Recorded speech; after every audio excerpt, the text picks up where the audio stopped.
Okay, today we're going to, this is day 2 of the I Have a Dream packet. We are going to continue talking about illusion. Now, anytime in this video that you need to pause the video so you can copy the words down, please do so. Make this work for you. So just pause my teaching, write down your answers, and then you can start the video back up again when you're ready to continue so that you can make up the work that you've missed. Or if this is your first time to see it, just to try to get all this down in the packet so that you're ready for day 3 tomorrow. Okay, I'm going to go ahead and begin the teaching part. Okay, today we're going to continue with the packet. And so if you're on page 12 of the packet, what I'd like to do first of all is just to kind of see how did you respond to question number 2. Why did Martin Luther King purposefully use the word score in his speech? I bet I have some really good answers out there. Why would he allude to the word score? Stephanie? Because it's one of the most recognized speeches by them, and it also talks about the value of human life, which is partially what they're talking about. So in the Gettysburg Address, you're saying. In the Gettysburg Address, it talked about the value of human life and that lives died so that others might live. And that and when that last paragraph was the future, what do we got to keep doing? We've got to keep doing what? We got to keep preserving life by fighting and winning the Civil War. But interestingly, 100 years later, what battle is still being fought? The battle over this segregation and the lack of freedom for the black people in America. And even though they were emancipated 100 years ago, they're still not free. And so if you were trying to, kind of sound intelligent, or if you were trying to make a point, would you want to allude back to Lincoln? Why is Lincoln important? Someone raise your hand and tell me. Why is Lincoln important? Austin, go ahead. He is important because he continued to fight for the freedom of blacks because he knew that all men were equal. Very good. So he kind of started it, didn't he? Back in 1863, he started it by emancipating the slaves. And so it's interesting, there King is in front of the Lincoln Memorial giving this speech. And he alludes to Lincoln. And so I think his point really is what was started now needs to continue and be finished. And just like in the Gettysburg Address, what's been started needs to be finished. Okay, so it's kind of a little bit, it's like a bigger Gettysburg Address, isn't it? We've started it, now let's finish it. Now I'd like you to look at question number 3, which reads, these words, score, the word score, logically appeals to the listener because, why? Now we've talked about how the words, refer back as a historical allusion, but what do they do in the people's brains that are listening to the I Have a Dream speech? What does it make them think about? What do you think, Chris?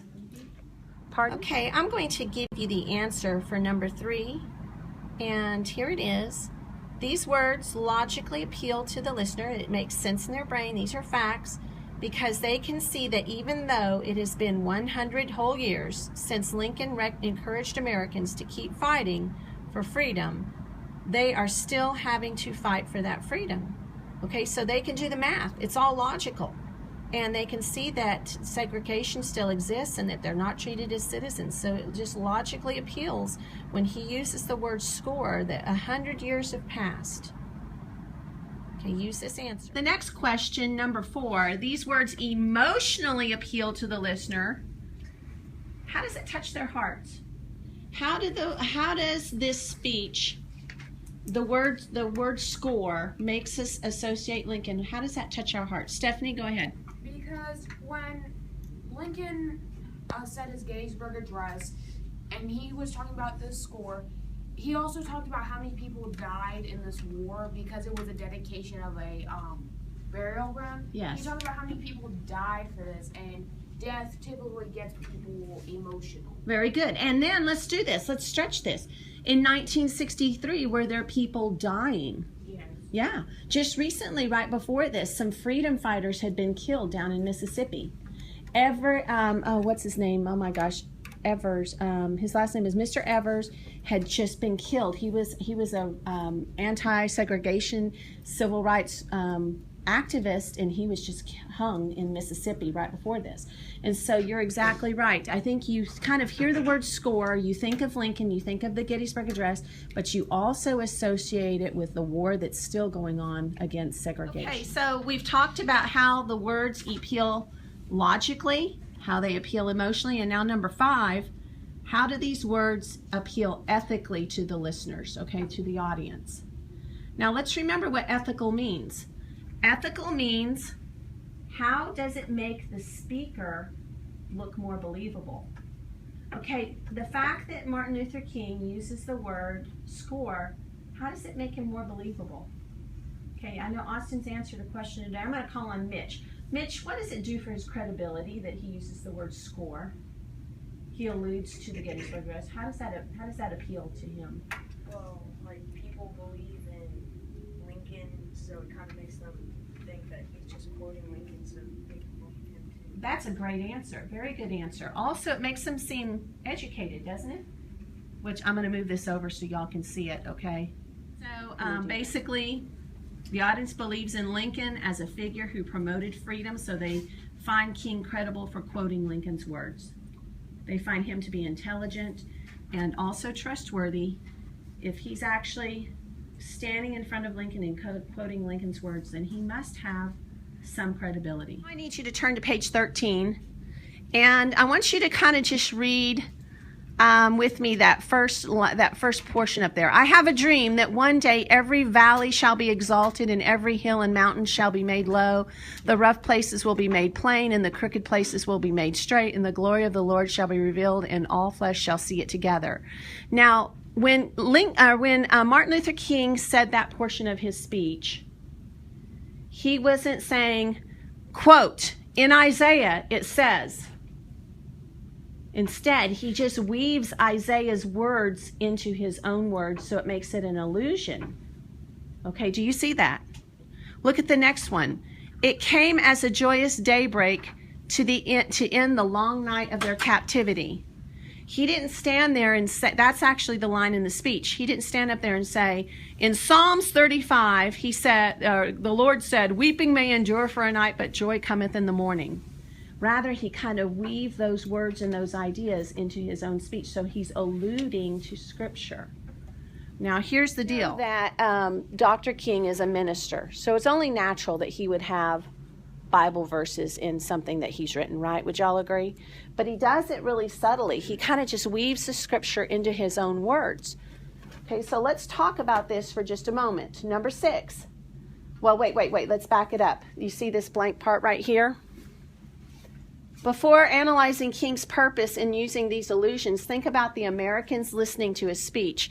They are primarily of the blank faith. What faith? Christian faith. So write that in. I do believe, because right before King spoke, a rabbi spoke as well. So also put Christian/Jewish faith.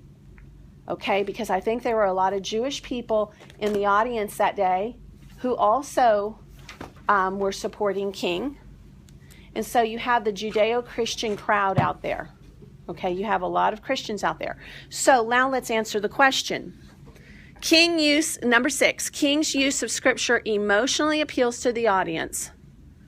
Okay, try not to look at my answer yet. Let's talk about this. Number 6, yes? Listen where it says, if the text they Deem, D-E-E-M. Okay, here's the answer. King's use of Scripture emotionally appeals to the audience because the crowd knows the words and rhythm of text they deem holy. They associate their cause to holy words and promises, which creates passion for the movement. Some of you are finished with number 6. Let's look at number 7. And this one is circled. Please circle number 7. King's use of Scripture ethically appeals to the audience because, now I've written down here a little question to kind of help you focus here. Basically, how does the use of Scripture make King more believable or credible to the audience? That's what you're going to answer here. The fact that he uses Scripture, how does it make that audience feel more trust for him? Okay, write your answer. Why does the audience trust King more? Because he uses Scripture. The fact that King uses the Bible, they trust him more, but it also goes back to the fact that he's not speaking to a group of atheists, or he'd have to change his strategy completely. Okay, because the audience it does matter how you ethically appeal to the audience. You kind of think about what they believe in and what they value. Please turn to page 14. Is that right, Chris? Okay, and let's copy down the definition of two terms. Parallelism refers to a grammatical or structural similarity between sentences or parts of sentences. There's a grammar similarity. I'm going to show you how that works. And antithesis, which is two opposites placed side by side on purpose, okay? So copy down these two definitions. Draw those railroad tracks on 8, 9, and 10, and we're going to read those together in just a moment. You can kind of see the parallel lines that kind of break up the wording in a purposeful way. I'll show you and talk about those. I'll show you those and talk about them more in just a moment. Let's read some of these words from his speech. We've drawn the lines. Now let's read them. Little black boys and black girls will be able to join hands with little white boys and white girls. Nod your head if you remember that line. It's one of my favorite in the whole speech, so it really stands out to me. Let's look at number 9. Mississippi, a state sweltering with the heat of injustice and oppression, will be transformed into an oasis of freedom and justice. You remember that part? Okay. Number 10, they will not be judged by the color of their skin, but by the content of their character. Okay, now, I don't know if you can hear it. Little black boys and black girls, little white boys and white girls, the heat of injustice and oppression, an oasis of freedom and justice, by the color of their skin, by the content of the character. Can you hear that there's interesting, the way they're written, it's interesting the way it sounds? Okay, we're going to talk about that. But also, do you see opposites side by side in any of these, number 8, 9, or 10? On number 8, black and white is opposite. Okay, I'm going to call on another person. Let's see. Mr. Dickerson, go ahead. Heat, oasis. Okay, good. So we've got heat and oasis. Those are opposites. This is very hot and dry. This is a cool, lovely place. Stephanie, what's another one? Freedom and oppression. Okay, freedom and oppression, and then injustice and justice. Very good. Any other opposites? Yes, Mitch? By the color of their skin and the content. So color and content and skin and character. Okay, you got opposites there. So this is the antithesis part. Do y'all see that? Now what's interesting though, he puts it in parallel structure. Now I'm going to ask you to look on the board here. Look at me up here. I've written on the board, a boy ate pizza and the girls sang songs. Okay, I need you to film. Just hold it while I'm doing this, okay? Now watch. A boy ate pizza and the girls sang songs. There's really not that much interesting in these sentences. It's not as fabulous as Martin Luther King's. But I want you to see that the parallel structure isn't the sound necessarily, but it's the grammar. I want you to see how the grammar lines up. What is A and the? What part of speech? An article, okay, which is basically an adjective, but we're going to write article, okay? Boy and girl, what part of speech? Noun. Ate and sang? Verb. Good job. Pizza and songs? Noun. So it's the grammar that lines up. Do you see that? That's what King does as well. Let's look at the first one. Little black boys and black girls will be able to join hands with little white boys and white girls. Now, granted, some of these words are also the same word, and that helps it appeal to your ear. But watch. Little and little are both adjectives. Black and white are both adjectives. Boys and boys, nouns. And conjunction. Black and white, adjective. And girls, noun. Okay, let's do the next one. Not the whole sentence isn't parallel. Sometimes just a portion of the sentence is. Would y'all agree? Look at the next one. Mississippi, a desert state sweltering with. Now let's do and are articles. Write that down. He and oasis. Actually, they're nouns. They're nouns. Of and of. Preposition, prep. You can write P-R-E-P. Good. Injustice and freedom. No, they're just nouns as well. And then and. Conjunctions, good. And then you have another set of nouns at the end, oppression and justice. So what's interesting here is that the grammar lines up. It's the grammar that makes parallelism. Let's do the last one. They will not be judged by and by. What is that? Preposition, good. Good job for remembering your prepositions. The and the articles, good. Color and content are nouns. Of and of, again, prepositions. There and there, they're possessive pronouns. You just have to write pro, P-R-O for pronouns. And then skin and character, nouns. Good. I think y'all have got it. And do number 11 and 12 now by yourself. We'll check them in 1 second. Go ahead and try and label the grammar, the parallelism in 11 and 12. From is a preposition. Every and every is a, do you know what it is? What is it? It is an adjective. It's saying how many, so that's good. It's an adjective. Village and state is a noun, and conjunction. Every and every, adjective. Hamlet and city, noun. All right, and then the last one, we have that extra adjective with black, and then the extra one with white, but go ahead and write adjective above those, and then you have men, Jews, and Protestant, nouns, and conjunctions, men, Gentiles, Catholics, nouns. Now, I purposefully typed these so you could see the parallelism very easily, but I'll be honest, like, close your eyes. I'm going to read the sentence, and I want you to nod if you can kind of hear parallelism, okay? From every village and every hamlet, from every state and every city. Do you kind of hear it? Okay, open your eyes. I agree with you. I think you can kind of hear, because some of the words are the same. The repeated words help the parallelism, but also I think it makes it just stand out. King's dream. To be free. So is it going to be a country of just black people? No. And free? What is his dream? His dream is for all men to be treated equally. And live together that way, right? Okay, so he doesn't have this dream of an all-black nation or creating a new country with just black people so everyone can get along.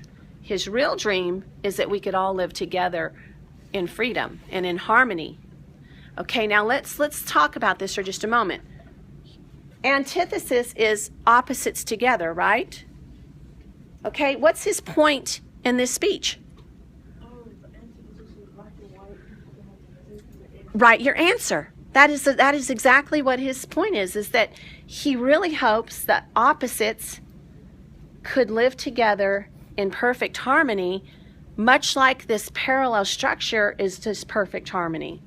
So do you see how it's cool that in his speech he has opposites, black boys and white boys, black girls and white girls, and the grammatical structure is rhythmically beautiful and harmonious, just like, and it's those opposites together creating that structure. Yes. After you answer number 13, go ahead and turn to page 7, and at the top we have a little passage written by Benjamin H. Hill. It's not page 7? Did you make a mistake? What page is it? I think it's 16 or Page 16? 15. Okay, 15. Thank you for clarifying. That's good. I was just looking over your shoulder. It had to be more than 12 because that's where we started. Okay, page 16.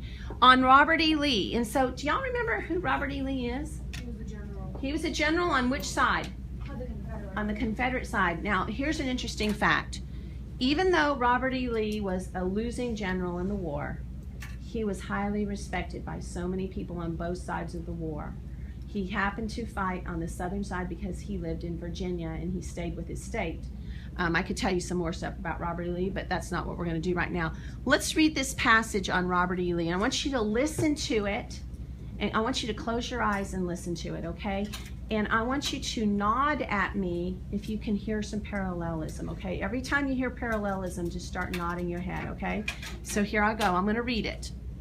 He was a foe without hate, a friend without treachery, a soldier without cruelty, and a victim without murmuring. He was a public officer without vices, a private citizen without wrong, a neighbor without reproach, a Christian without hypocrisy, and a man without guilt. Whoever this writer is, he likes parallelism. Would y'all agree? Okay. He was Caesar without his ambition, Frederick without his tyranny, Napoleon without his selfishness, and Washington without his reward. He was as obedient to authority as a servant, and royal in authority as a king. He was as gentle as a woman in life, pure and modest as a virgin in thought, watchful as a Roman Vestal, submissive to law as Socrates, and grand in battle as Achilles. Okay, now I'm going to do the more difficult sentences in this piece by Robert E. Lee with you, number 17. So turn to page 16. Let's do number 17 together. He was as obedient to authority as a servant, and royal in authority as a king. Now you do have some extra words, but I've lined up the parts that are parallel, and let's label them. Obedient and royal are both adjectives. To and in are prepositions. Authority and authority are nouns. As and as prepositions. A and a articles. Servant and king are nouns. Okay, let's do this really tough one, number 18 now. He was as gentle as a woman in life, pure and modest as a virgin in thought, watchful as a Roman Vestal, submissive to law as Socrates, and grand as in battle as Achilles. Okay, so we have some extra words, and you can kind of see those, but I've lined up the parts of the sentence that are parallel. Okay, so gentle, pure, watchful, submissive, and grand are all adjectives. This is extra. To and in are prepositions. Law and battle are nouns. As are all prepositions. A are all articles. Woman, virgin, Roman, Socrates, Achilles are all nouns. In and in are all prepositions. And then life and thought are nouns as well. Okay, now I want you to do on your own number 14, 15, which is, you know, the sentences. The first sentence is number 14, the next sentence is 15, and then 16. These are more simplistic. They may have some extra words, but I want you to write out the sentences so that the words are lined up parallel. I want you to draw your lines, and I want you to label the tops with the grammar. Now, if you need any help at all, I'm good at this, so you just come to me, and I think I can get you started, and I think you'll do really well. Just come and ask me, and I'll help you do these. These are your homework, number 14, 15, and 16. I want you to do number 19. Now, I think hearing parallelism is easy, but let's talk about, I think the harder question is, why does King use so much why did Mr. Hill use perfect parallelism through his whole thing? What's your answer, Chris? Why do you think he does that? To compare him to really great people. Yeah, you could definitely see that. He compares them to great people, and he does so in perfect parallel structure. I'm going to throw this out to you. Do you think parallel structure sounds pretty special? Do you think it sounds almost beautiful and harmonious? Do you think that beautiful, harmonious, or special are words that would describe Robert E. Lee? No. Well, from this guy's perspective. Yes. So do you think that Robert Hill purposefully creates a perfectly parallel description of Robert E. Lee because he wants to accentuate something about him? Okay, write that answer down. What do you think he's wanting to accentuate about Robert E. Lee? And if you know anything about the man, he was a very formal man. He was very mannerly. He was like the epitome of the Southern gentleman, even when he surrendered. He was a man of stature. I mean, even though he was a short guy, he was a man of stature. People looked up to him. He was a very impressive man. Respected. Finish answering question number, what number was it, Harrison? Number 19. You're done for today. If you've done all the circled homework answers right now during class, raise your hand. So you don't have any homework today. Good job, okay? That's it. Your homework is to do number 14, 15, 16, and 19. You may have already done them. And then we're going to continue tomorrow on our next part, which is anaphora. So you're done with day 2 now. Thank you for catching up.